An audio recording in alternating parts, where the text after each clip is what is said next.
Hello, this is our second book in our gluten-free book review series. This one is the Gluten Free Classic Snacks. It is done by Nicole Hunn, who is the author of Gluten Free on a Shoestring. These are some pretty amazing recipes. I honestly wish I had her time to do things like this. These are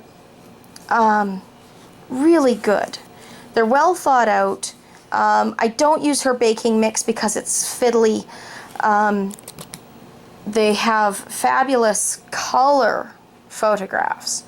You can really tell that someone has put a lot of thought and effort into how a cookbook should be designed, especially one that is that is for gluten-free.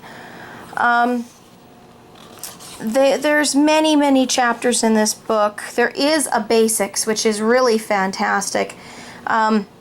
Okay, the sad thing with this picture, I own most of what's there.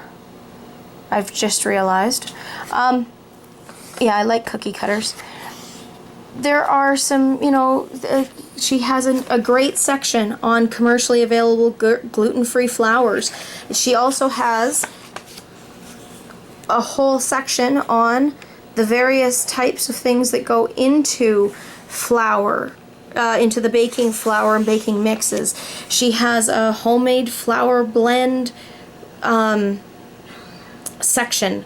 So, as I said, for myself, because I never do things in a small batch, even a recipe, I rarely, if ever, cut a recipe down to half.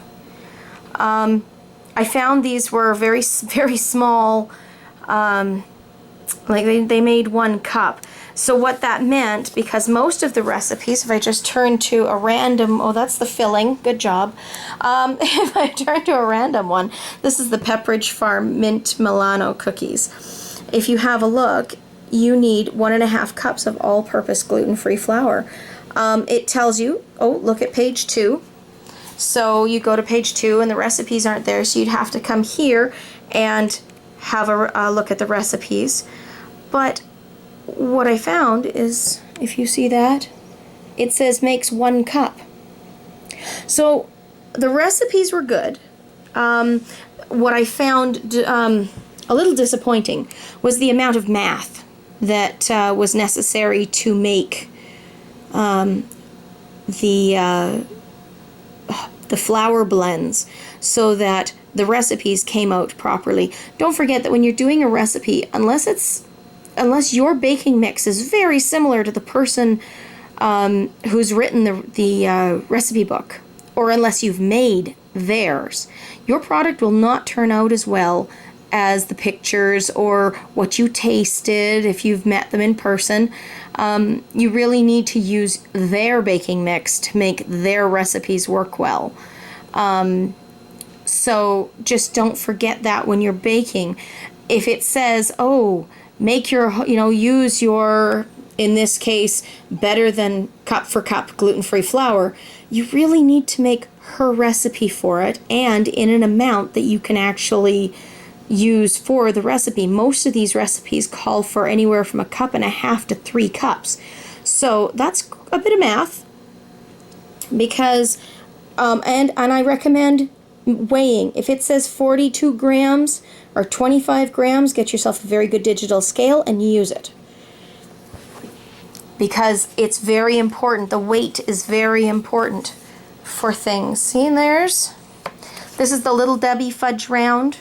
They really do turn out looking like that if you put a little bit of effort into them. So, as I say, it's a little disappointing with the math, but I did find, and the Little Debbie Swiss rolls, and with a lot of effort, they really do look like that. We've made a lot of the recipes in here just because my kids are fanatical when it comes to baking, and they like stuff that they could do themselves, which this stuff they can't. But they like to have a lot of input as to what I'm going to make. The Devil Dogs, this is the Devil Dogs. They look, similar to that. Mine, because I used really good cocoa, didn't turn out black like this. They turned out quite the chocolate brown. But overall, this was a very good cookbook if you miss your prepackaged snacks like, Twinkies and Hostess cupcakes. So, out of 5 stars, we give Classic Snacks 4. It lost a star because of the math. Happy reading!